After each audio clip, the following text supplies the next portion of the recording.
Chapter 3. The Trial. 2 days later, Mrs. Gold drove me to the county courthouse.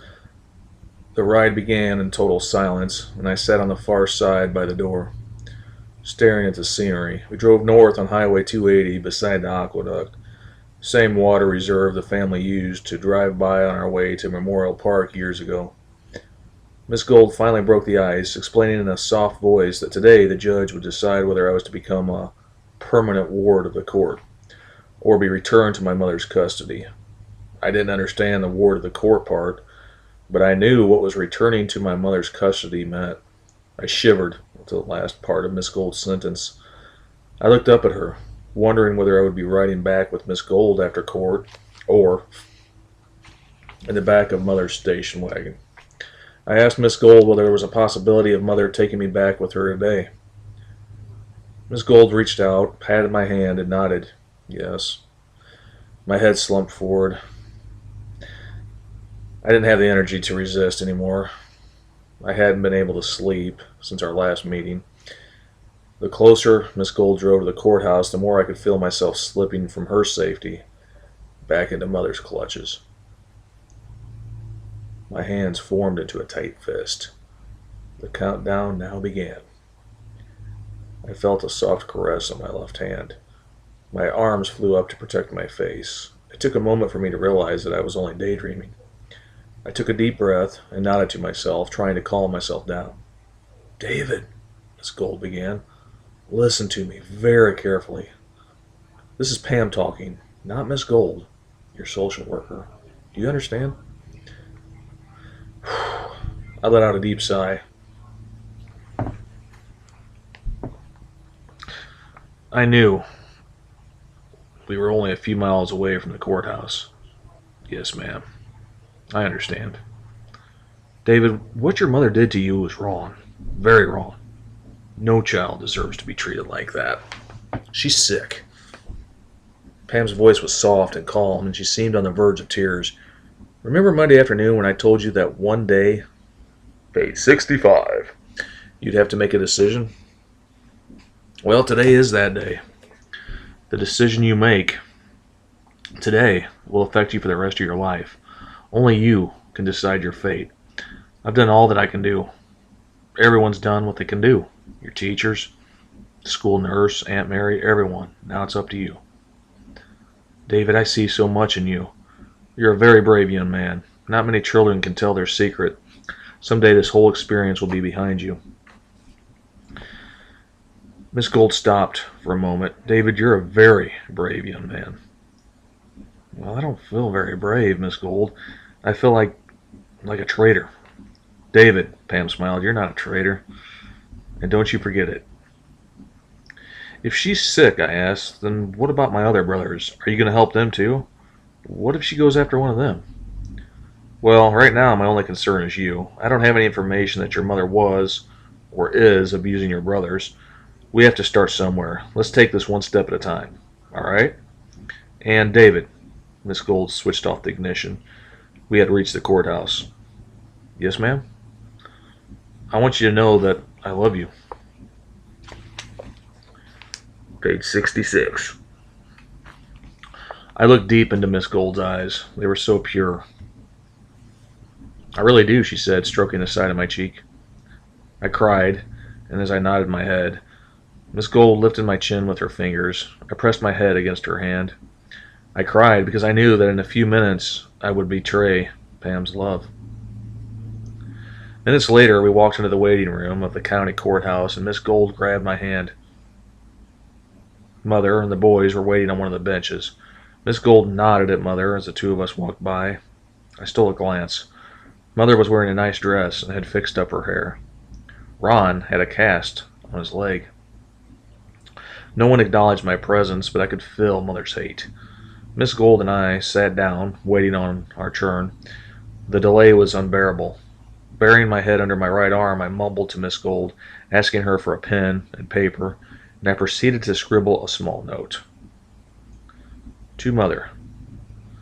I'm so sorry. I didn't mean for it to come to this. I didn't mean to tell the secret. I didn't mean to hurt the family. Can you ever forgive me? Your son, David. Page 67. Miss Gold read the note and nodded, giving me permission to give the note to Mother. I shuffled over to Mother, becoming a child called It once again, with my hands stuck to my side and my head cocked down towards the floor, and I waited for Mother to say something, to yell at me, snap her fingers, anything. She didn't even acknowledge my presence.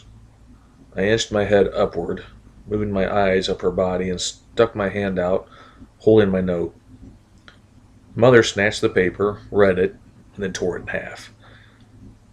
I bowed my head before returning to Miss Gold, who put her arm around my shoulder. Minutes later, Miss Gold, Mother, my 4 brothers, and I filed into the courtroom. I sat behind a dark table, gazing in awe at the man above me dressed in a black robe. "Don't be afraid," Miss Gold whispered. "The judge may ask you a few questions. It's important, very important, that you tell the truth," she said, stressing the last part of her sentence. Knowing that my final outcome would be decided in the next few minutes, I reached over and I nervously tapped Miss Gold's hand. "I'm sorry for all the trouble I caused you. I wanted to tell her the truth, the real truth, but I didn't have the guts. The lack of sleep had drained all of my inner strength." Page 68. Miss Gold smiled at me reassuringly, revealing her pearly white teeth. A subtle yet familiar fragrance filled my head. I closed my eyes, taking in a deep breath. Before I knew it, the clerk began to read off a number and stated my name. At the mention of my name, my head snapped up at the judge, who adjusted his glasses and glanced down at me. "Yes, the Pelzer case. Yes, I presume the representative from the county is present?" the judge asked. Miss Gold cleared her throat and winked at me. "Here we go. Wish me luck." The judge nodded at Miss Gold. "Recommendations?" "Thank you, Your Honor. As the court is well aware through extensive briefs from the pediatrician's examinations, interviews with the minor's former teachers, other interviews, and my reports, the county recommends that David Pelzer become a permanent ward of the court."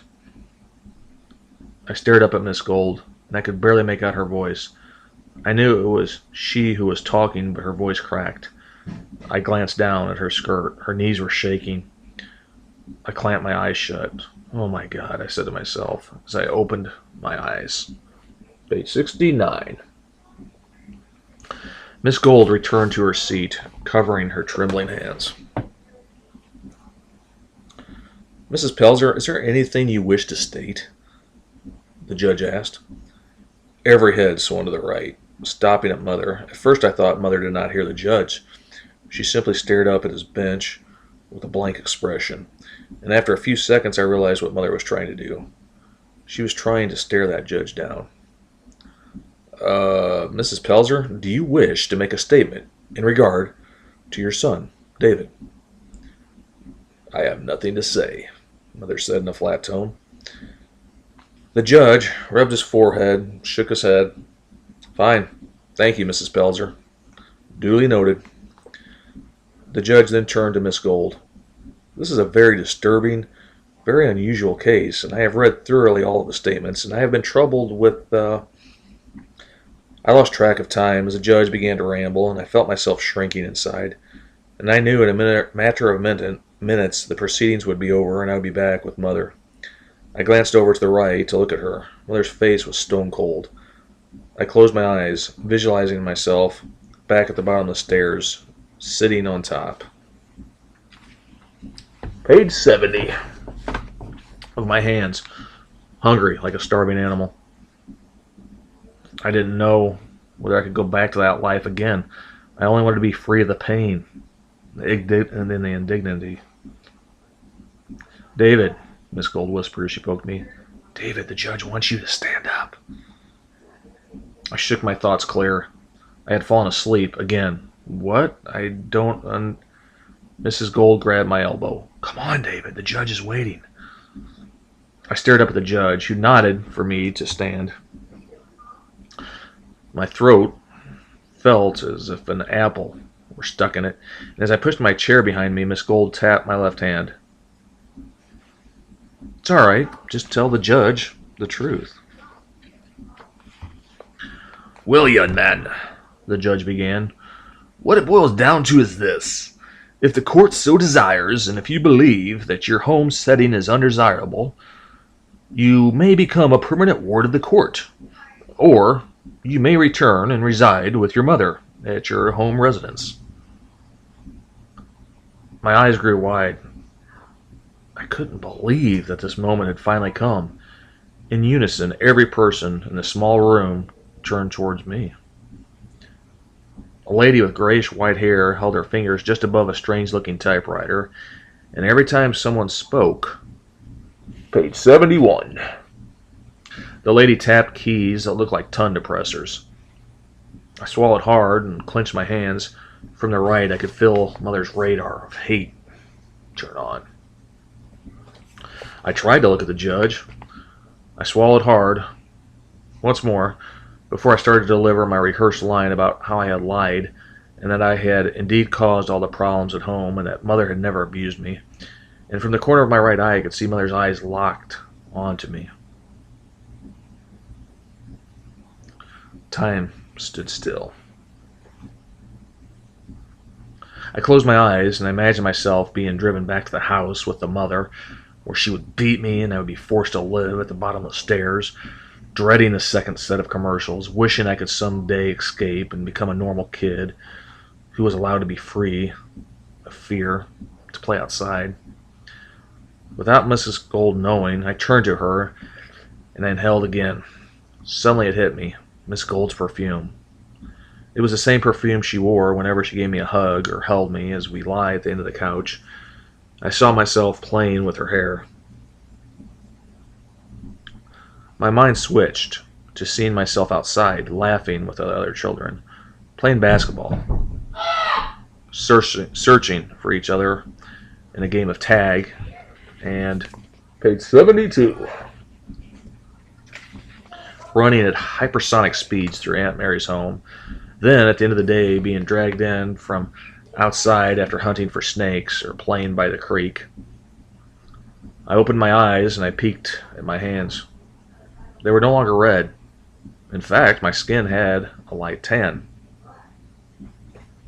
I could feel Mother's radar drill through me, and I felt myself leaning to the right, a surge of fear creeping up my back. I took in another whiff of Miss Gold's perfume.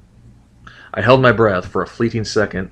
Then, before my courage disappeared, I blurted out, "You, sir, I want to live with you. I'm sorry. I am so sorry. I didn't mean to tell. I didn't mean to cause any trouble." Mother's radar of hate intensified. I tried to remain standing, but my knees began to buckle. "So be it," the judge quickly announced. "It is the recommendation of this court that the minor, David James Pelzer, shall become a ward of the court, and remain so until his 18th birthday. This case is closed." The judge quickly concluded, and he slammed his gavel on a piece of wood. I felt paralyzed. I wasn't sure what had just happened. Miss Gold sprang up and hugged me so tightly that I thought she'd crush my ribs. All I could see, page 73, was a forest of blonde strands, and I gagged as I almost swallowed clumps of Miss Gold's hair. After a few moments, Miss Gold regained her composure. I wiped my tears and my runny nose, and I looked up at the bench. The judge smiled at me. I returned the gesture. Then for a brief moment I thought His Honor winked at me. I felt Mother's radar of hate flicker, then turn off. Miss Gold held my shoulders. "David, I'm so proud of you." And before she could say anything else, I whimpered, "I'm so sorry. I didn't mean to lie to you the other day. I'm sorry I made you cry. Can you ever forgive me? I just wanted to." Miss Gold parted my hair from my eyes. "Shh, it's all right. I knew what you were doing. But now your mother wants to..." "No," I cried. "She'll take me away." "She only wants to say goodbye," Miss Gold assured me. As Miss Gold and I slowly made our way out of the courtroom, I could see ahead of us that Mother was crying, too. Miss Gold nudged me forward, and I hesitated, and until I felt sure that Miss Gold would stay nearby. The closer I walked to Mother, the more I cried.